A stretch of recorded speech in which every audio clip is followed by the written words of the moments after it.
Singapore general হাসপাতালে চিকিৎসাধীন ইনকিলাব মঞ্চের মুখপাত্র শরীফ ওসমান হাদির শারীরিক অবস্থা অত্যন্ত সংকটাপন্ন বলে জানিয়েছেন প্রধান উপদেষ্টা ডক্টর মোহাম্মদ ইউনূস।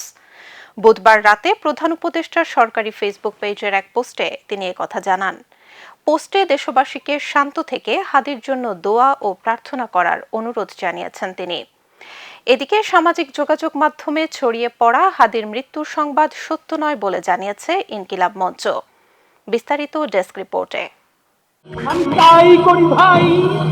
যখন চাহে মনটা ওই শত্রুর সাথে গলাগলি, মৃত্যুর সাথে পাঞ্জা। মৃত্যুর সঙ্গেই পাঞ্জা লড়ছেন সিঙ্গাপুরের হাসপাতালে চিকিৎসাধীন জুলাই গণঅভ্যুত্থানের সম্মুখ সারির যোদ্ধা ও ইনকিলাব মঞ্চের মুখপাত্র শরীফ ওসমান হাদি। তার বর্তমান অবস্থা সংকটাপন্ন, এমন তথ্য জানিয়েছেন প্রধান উপদেষ্টা অধ্যাপক মোহাম্মদ ইউনূস। বুধবার প্রধান উপদেষ্টার অফিসিয়াল ফেসবুক পেজে দেয়া এক পোস্টে এসব তথ্য জানানো হয়।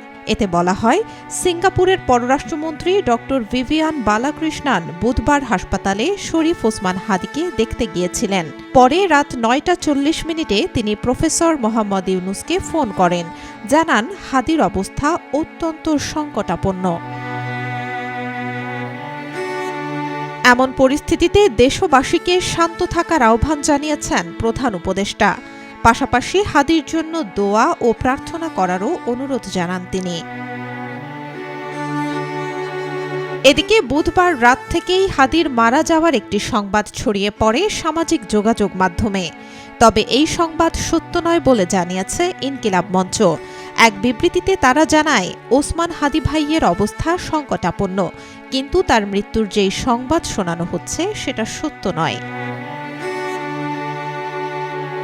জুলাই অভ্যুত্থান এবং আওয়ামী লীগ নিষিদ্ধের আন্দোলনের মধ্য দিয়ে পরিচিতি পাওয়া হাদি ত্রয়োদশ সংসদ নির্বাচনে ঢাকা ৮ আসন থেকে স্বতন্ত্র প্রার্থী হওয়ার ঘোষণা দিয়েছিলেন।